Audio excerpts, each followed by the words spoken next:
This is a lesson plan to show you how to convert Autocad drawings to Revit drawings. So first we're going to start out in Revit and we're going to get an architectural template.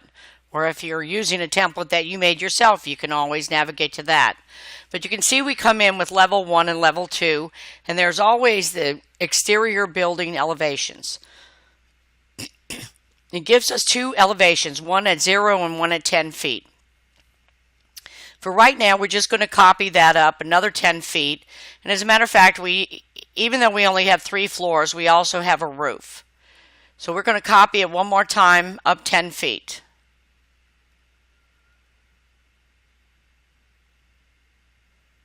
And you can see that we don't see level 3, even though it's listed there. We have to go over to views and make another plan view.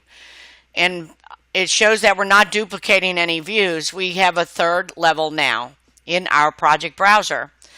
For any AutoCAD inserts that we're going to do, we're going to want to work from the first floor. Here we are in our AutoCAD model, and you can see that there are several tabs in there, but that's all paper space and just viewports and not the actual model, including the elevation. And we can see here the various heights. So first we have 12 feet, then 22, then 35. While it's fresh in our mind, we're going to go back to our Revit and we're going to adjust our elevations. So looking once again at our north elevation, it does not matter which elevation, all the levels will show up the same. We adjust our levels to be compatible with the ASID drawing or the competition drawing. Once we do that, we can go back to the AutoCAD drawing and we're going to look over at the Model tab, and we can see all of the floor plans are in there 3 times. And that's fine. We want to do a save as, and we want to know where we're saving this CAD plan. Now, in the first place, you had to have extracted the CAD plan from the zip file. So now we can go look at level 1, and we're going to use the Insert tab, and we're going to go link a CAD file. We're not exactly bringing it into the drawing, we're just linking it so that we can look at it. And what we want to do is we want to go to Manual and from the base point. And we want to be able to control how we're bringing this in, not automatically.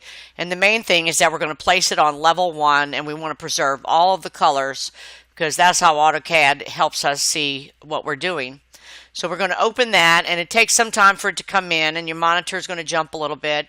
And we just want to place that first level right in the middle of our building elevation markers. And then we can begin actually just drawing right on top of this. We're going to do a save as first to make it our project. And, I showed you a protocol, which we like your last name first and then what the project is. But your teacher will give you more specific instructions. And after I've done that, I can begin drawing in my exterior walls. So I look over here to see my exterior wall, and I want to to install it from the finished face interior. And 8 inches is not large enough, so we're going to use the 12-inch generic wall for right now. And we just come along and trace over. And what's great about Revit working with AutoCAD is that it recognizes intersections and line work in there. So I've gotten 3 walls done there. Then I realized that I'm putting them in at just a random 20 feet high, and I can control that a little bit better, and I'm going to want to control that better.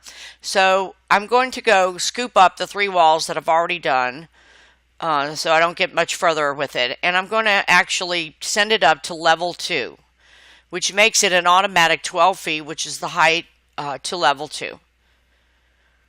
When I begin another new wall, I want to make sure that I set that first, because Revit will begin working wherever you last instructed it. So I'm going to trace the rest of the walls, and you can tell that your walls are done when it covers the color and with a solid wall, because it's an actual model wall. Now you would want to do all of your walls, and we have different width walls.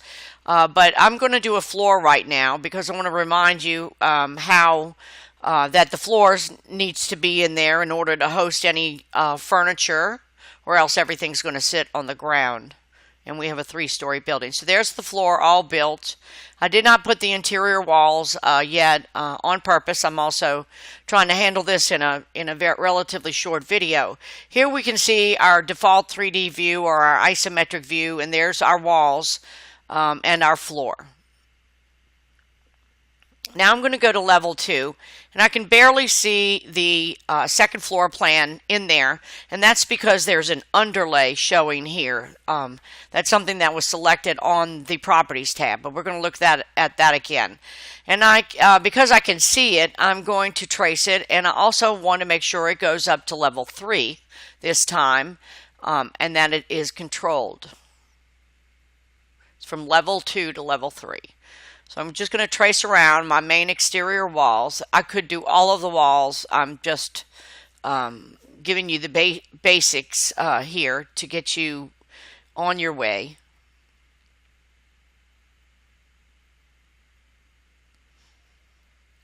And you can see once again we've got the second floor in there.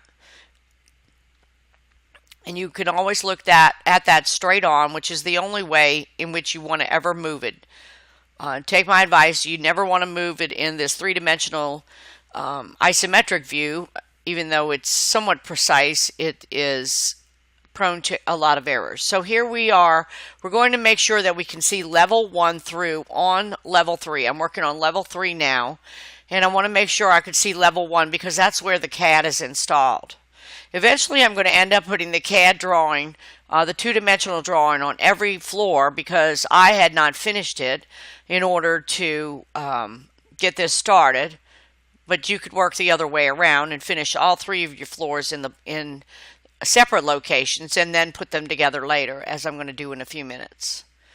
So here we have our 3 floors, and once again looking at the 3D view, we can see that they are on 3 different levels, which is exactly what we want them to do.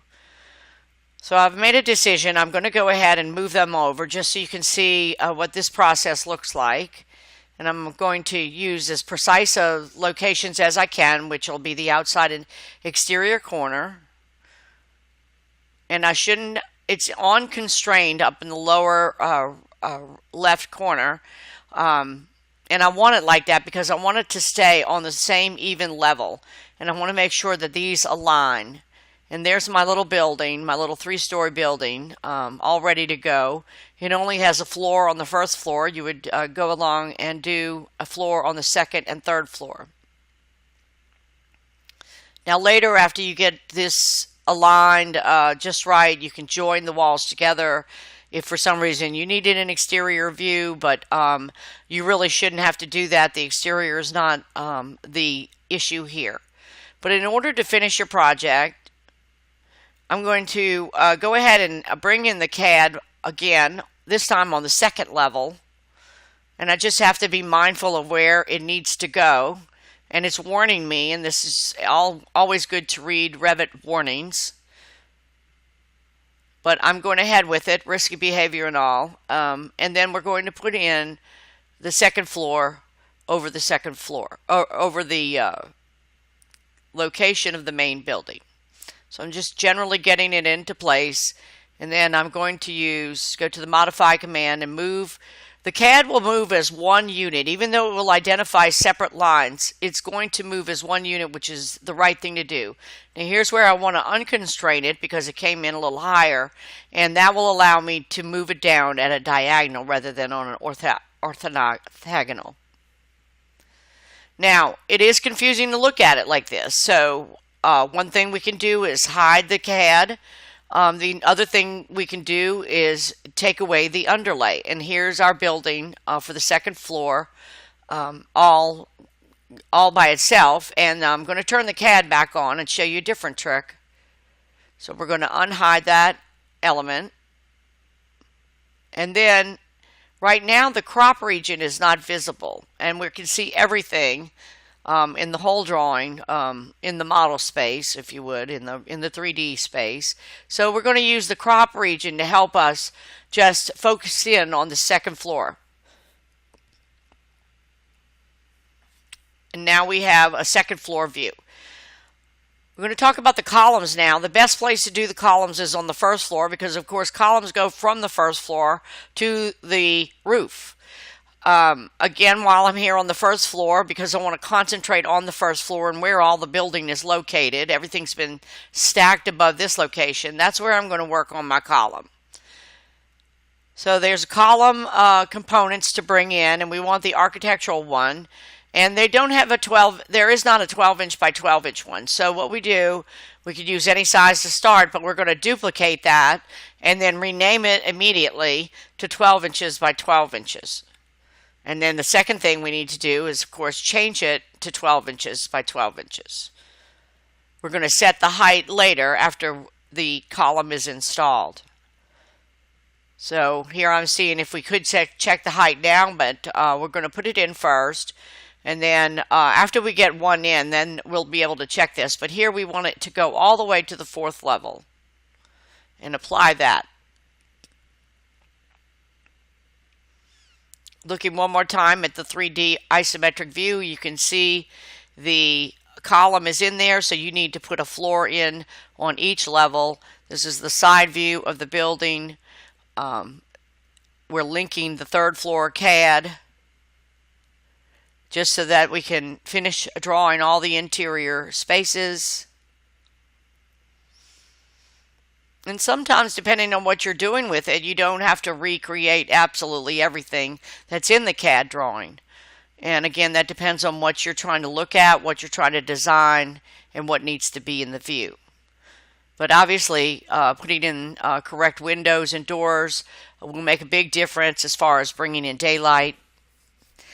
The building is going to need a roof on it. Here we're going to cut down the crop region for the 3rd floor here. And after you get all the view crop regions settled, you'll be able to pull those onto different sheets. You'll be able to duplicate the drawings. And here you're going to want to turn off your Autocad or hide it. Now, good luck with all the rest of the floors and all the rest of the detailing. And that's your lesson.